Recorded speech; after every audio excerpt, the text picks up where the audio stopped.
of competition that's pan-European, you would hope would improve the quality of the players, and it would be a kind of positive circle of improvement that you would see. The best of those, the best teams from that kind of domestic setup being able to play in a pan-European league that's adds additional fixtures. It gives something to kind of aim for in terms of, if you're one of the better sides in your domestic setup. So, yeah, on the surface, it seems very positive to me. It does seem exciting, doesn't it? And I really like the cup idea of it.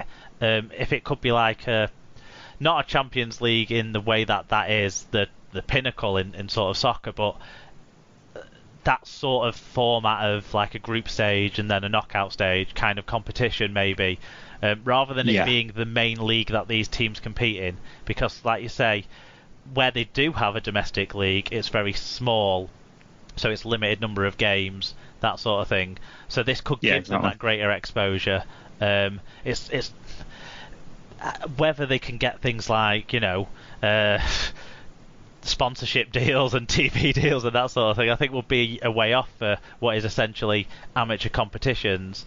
But that's quite exciting. Tom Paige, do you guys have any view on this? Yeah, it can only be good for the game if it gets the necessary funding and stuff. Paige, do you see yourself going out to watch some games in Ljubljana in Slovenia and places like that, maybe Northern Italy, bit of Spanish coastal games, bit of excitement? Possibly. It depends, really. I'm more of an America girl, to be fair. I'm not gonna lie. Sarah, you've been obviously not critical of expanding the sport, but expanding the sport within our competition, within the historically our competition sort of thing. But do you think this sort of competition is the kind of expansion you want to see? Yeah, I think so. Develop it, but develop it in the right way. And then there is the option for, I know you were talking about Champions League style, but you've got the potential for something like that, with whether you say the top four from Super League against the top four from the European League, that's sort of a setup in years to come. Yeah, it does give those teams a chance to play at a higher standard against, a rising standard as time goes on, sort of thing, without necessarily I don't think it'd be an instant thing to do it. Yeah. Yeah, I mean, I think it would grow the international game then as well, wouldn't it? Because it'd, raise that profile. Yeah, people and it gives us more something to talk about, doesn't it? But it also gives us more countries, more teams to play against as well. And hypothetically expands the talent pool for Super League clubs to go and look at. I mean, you look in the Premier League, and so many of the players come from outside of our country that play in the Premier League sides. Why couldn't that possibly be the same with us being the Premier Super League, the Premier Rugby League competition? But you do tend to see that a lot of the players that make up some of the teams are, they're expats or the people who are living there for work reasons or they're students there or whatever. But what you're seeing, particularly in the Dutch setup, is there are more teams that are now actively, campaigning for Dutch players to actually join their teams, and that, as you say, that's all about widening the player pool, isn't it? Of potential. Yeah, and I guess that as it grows on a more national scale, then community clubs start being formed and players start being trained up at a younger age and things like that, don't they? Yeah. Yeah, exactly. Like we've seen sort of with the sort of American domestic league that's kind of well-ish established in its current structure. We're now seeing more American players playing in those teams, and we're seeing more teams wanting to be involved in that competition. And you're seeing people like young players that are American that aren't Australians playing in America. You're seeing that, and kind of what you're saying is we can start to see the same thing, can't we? And strengthening those community ties and that sort of stuff, which is the strength of our game in this country. So why can't it be the strength of our game elsewhere? There's lots of positives to take from it. There's one niggle that's hanging around my mind in the stuff I've read about this is it seems to be being done separate and out with the Rugby League European Federation, which obviously these are club games, so you can sort of understand that to an extent. But I don't want individuals trying to run this for themselves without consideration of how it might play into the work that federation can do to support them. You don't want them being at odds with each other, for example. No. Because the reason why the game hasn't developed in Italy, a significant reason is because there's been lots of people at odds with each other trying to take the game in their own direction to be the person who's leading the sport, sort of thing. And we've got enough problem with the other code of rugby trying to shut us out in lots of countries. We don't need to shut ourselves out from stuff as well. So hopefully these people will work together rather than want to be the person who can be, this is me, I'm the king of the European Rugby League world, and that sort of thing, hopefully, is what we want to see. But that's the one niggle at the moment. Get that sorted out, guys, and then I'll be fully behind this project.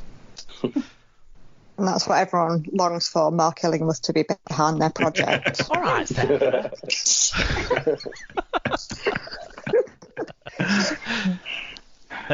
Another piece of news just thrown into this section is twins Louis and Innes Senior have signed a 1-year contract extensions with Huddersfield, keeping them at the club until the end of 2021. So the twins are staying together. The Giant twins are staying together at the Giants. Are we a little bit surprised it's only a 1-year deal? I'm not surprised with anyone getting only 1-year deals at the moment. No. Yeah, I was going to say, I think in the normal way of things, maybe yes, but at the moment, as Mark says, I think 1-year deals are probably going to be the way forward for a lot of people this year. You see the talk coming out of most of the clubs. There's already started being recruitments on the back burner now for 2021. We're probably going to be going into the season with similar what we've got now. Huddersfield are one of those clubs that have said that sort of thing, and I just think lots of young players might get one more year to prove themselves to get longer deals. Yeah, it makes sense from that point of view, yeah.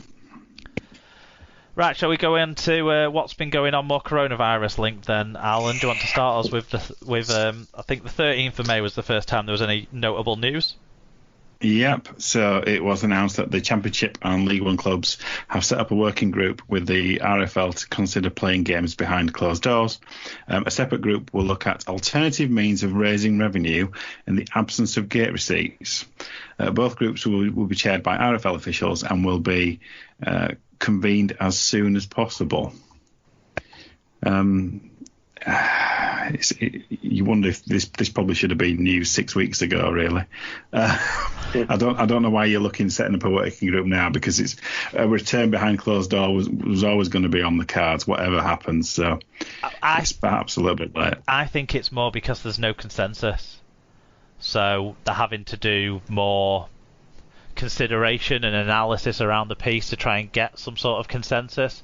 Because my understanding is at least 2/3 of the clubs, maybe more, don't want to play behind closed doors and don't want to play whilst the furlough scheme's still available and stuff like that, because just financially it's not going to benefit them in any way, shape or form.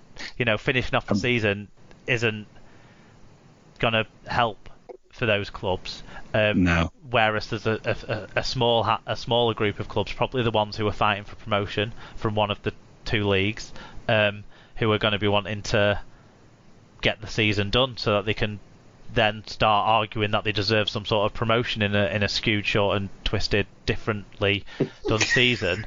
That's going to have to result, and that's why I think they need a working group to try and get everyone together. But whether the louder voices are going to let that happen in the Championship and League One, I'm not sure.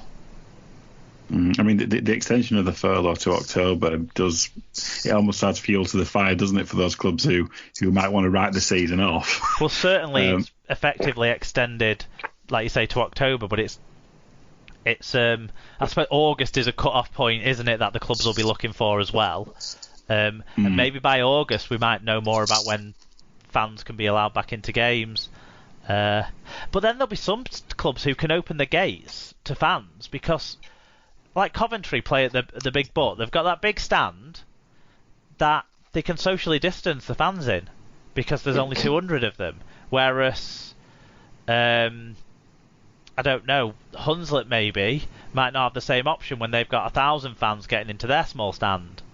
Well, this is the thing. It depends if we're speculating, but if we come back to a limited crowd size as opposed to unlimited crowd sizes, naturally League One will be able to play first, because if it's anything up to 1,000 people, they'll be more than likely able to resume. But yeah, again, that's we don't know that. I think now that things are starting to shape out in terms of the government have put some sort of structure in place around what they expect to have to happen for the next thing to happen and when they hope that might be. That's maybe why now is the time to start having those conversations within that structure for the clubs. Why am I defending them? Why am I defending the RFL? I'm defending them. You're just providing a different point of view. Yeah. I don't have much of a point of view on the next one, but go on. The NRL will resume its season on the 28th of May with just one referee on the field and a new rule in place that's designed to bring an end to wrestling in the tackle and time wasting at the ruck. The ARL Commission confirmed the decision to abandon 2 referees on the field, but instead has decided that the 2 touch judges for the game remaining this season will be fully qualified referees.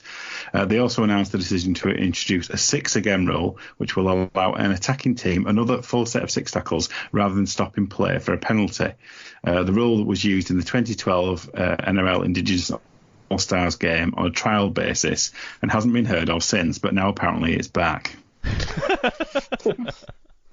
That was from the official press release. Has anyone got anything? I mean, the 1 referee, 2 referee seems a cost cutting, so if it's, that's what that seems to be. But this 6-again rule rather than a penalty, I thought when you got a penalty, you got 6 tackles as well. Well, I was going to say, it kind of seems like if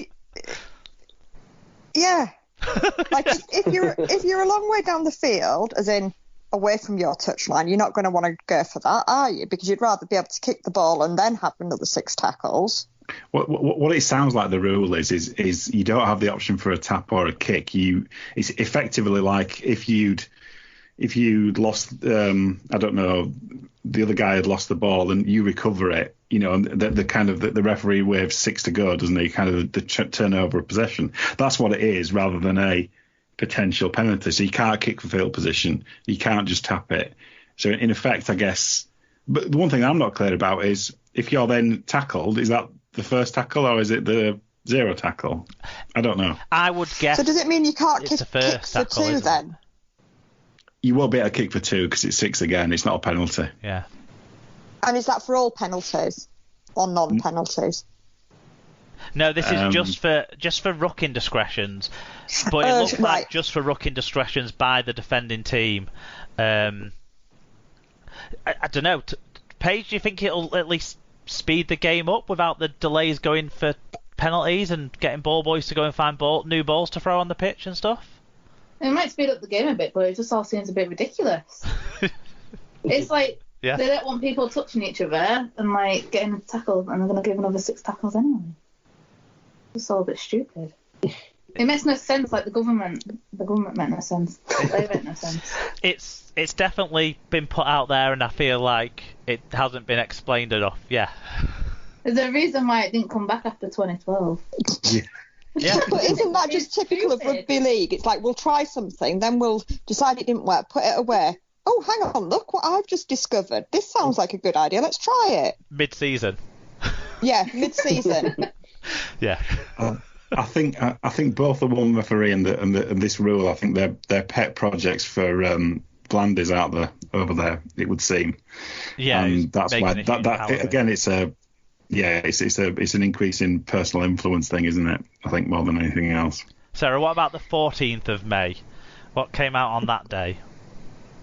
So, now that my computer's working up again, Super League released a statement about possible season resumptions that read, the Betfred Super League clubs have welcomed the latest government advice on the route to a resumption of the 2020 season and have reaffirmed their determination to do everything necessary to be ready to stage matches this summer and, as soon as it's safe in front of